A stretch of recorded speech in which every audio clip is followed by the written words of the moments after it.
Dystopia. Forgive me. Warning! I don't need to go over in too much detail what happened at the CBI conference on Monday. Firstly, it was fucking mental. And secondly, it's been all over the news. You heard him breathing like a telephone-based sex worker. You heard him compare himself to Moses and make car sounds.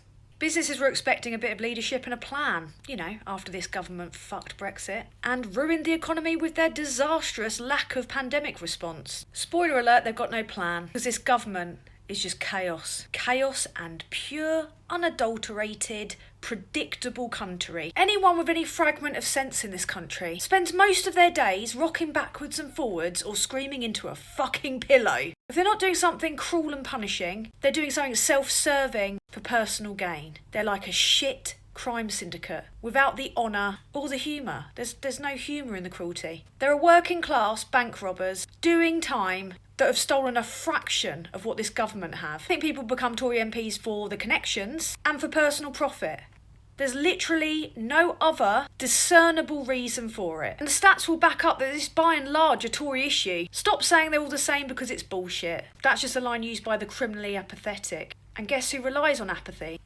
Those wankers. So what happened last night is way more disturbing than that sausage beast. There was a 15 grand a table Conservative winter ball. Can you imagine?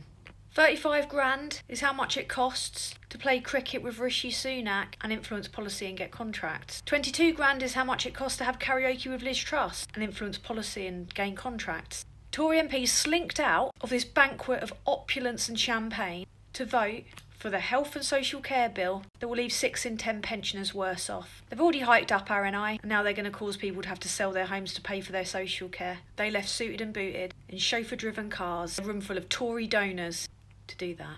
If you live in a £1 million house in London, 90% of your assets will be protected under this bill. If you live in an £80,000 house in Blythe, you'll be left with nothing. Oh yeah, and they're privatising the NHS.